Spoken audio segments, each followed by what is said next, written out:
Ahoy hoy, fellow foodies! Though, honestly, wrong sci-fi franchise. And again, wrong sci-fi franchise. This is the first in a 3-part response to Guardians of the Galaxy Volume 2.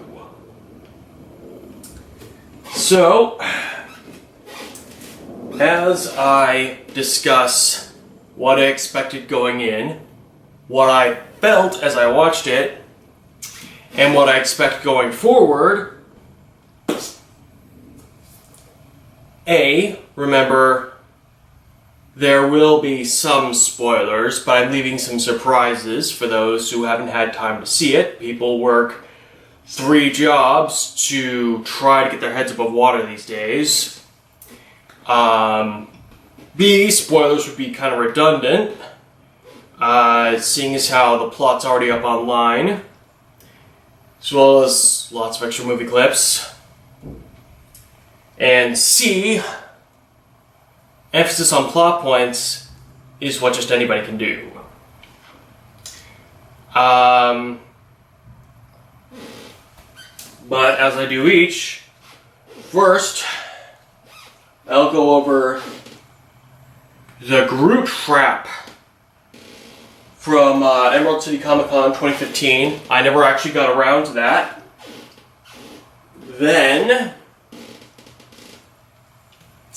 I'll be having the runoff from that as I describe the new reusable cup. And finally, I've been keeping this in the freezer a little bit, so I'm letting it thaw.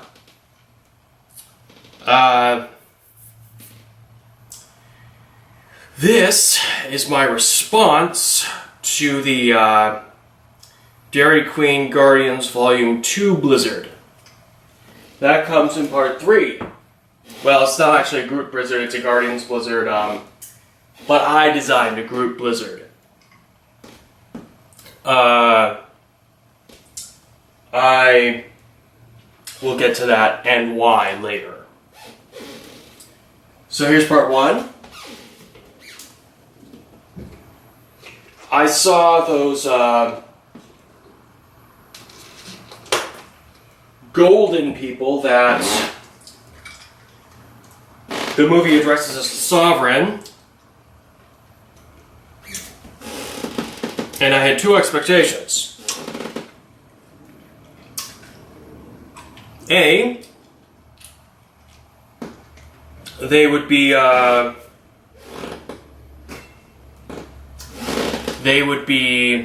primary antagonists, and B, they would launch Adam Warlock as build-up to Infinity War.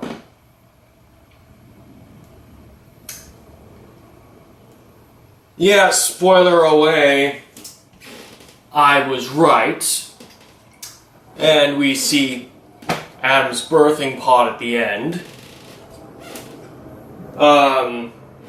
Before we get to part B, there is a ton of matcha on this, and I love it.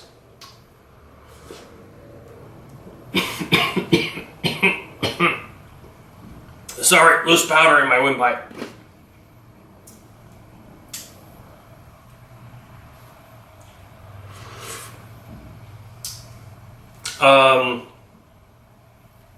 White mocha, frap chips, shot of espresso,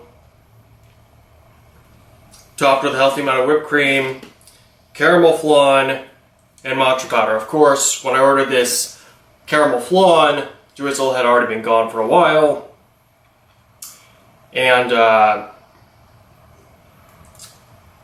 the recipe called for grande, but I had a free drink, and I was going to be discussing this as well. So I figured, you know what, let's go for Venti and we'll take on the runoff.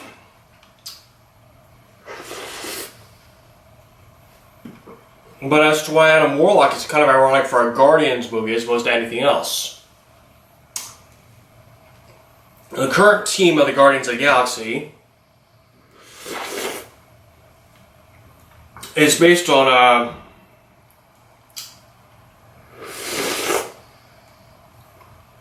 it's based on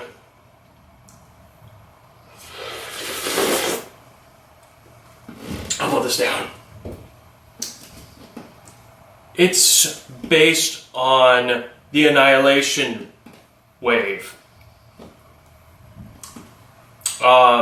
At the same time that Marvel was doing their Civil War, if you remember the movie from last year, that was 10 years after. Ow. And while Captain America and Iron Man were arguing amongst themselves when they should have actually done the heroic thing and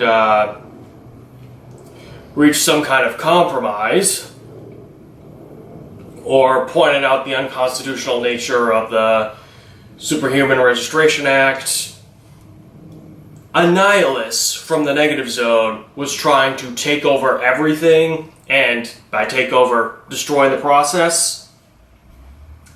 And the Guardians were a group sent by the Kree on a suicide mission in one of the tie-in books, who later bled into the main event. And then they got a sequel event in the Annihilation Aftermath, when Ultron leads the Phalanx to Part 2 of the Annihilation beatdown. And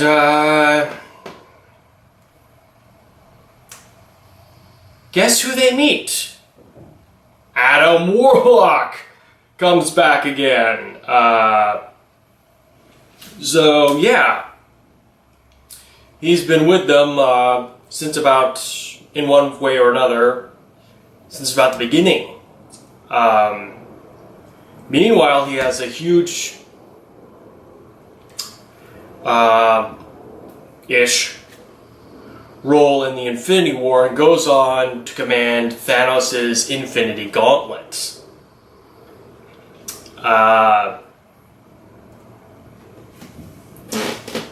Yeah. Afterwards. So naturally I was expecting him. What I wasn't expecting was that big fight against the tentacle monster to just be the opening credits, and for Rocket to pretty much be the whole reason that the Sovereign were after them at all. In this era of trailers ruining everything, internet discussion and spoilers running rampant, I'm amazed it took till I actually saw the movie on Mother's Day with my mother to realize who the actual villain was. But more on that in the next video. I was expecting, based on the looks of it, a couple more additions to the roster than just Mantis. And that guy totally did not see coming to join the roster at all.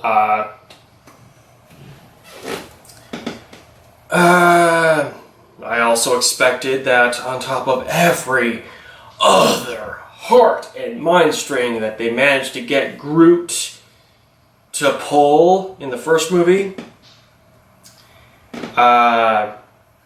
they were going to market how cute he was. I thought that was, I thought that's what Mantis was talking about. No, oh, so cute! Clip in the trailer. Turns out she was talking about Rocket. But, yeah, Groot cute becomes a plot point. Well, nothing else is coming to mind. Let's see what's under the whipped cream.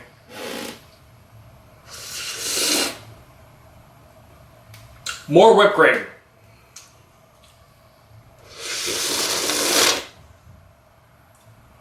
Okay. There's the espresso. But that's all I taste right now.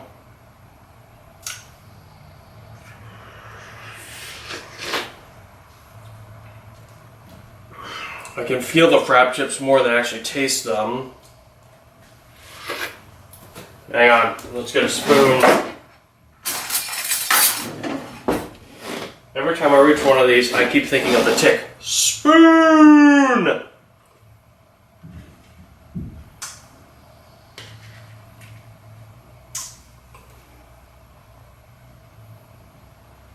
Okay, it's frosty, it's a bit of ice in here.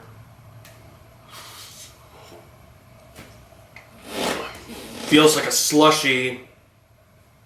Tastes like coffee.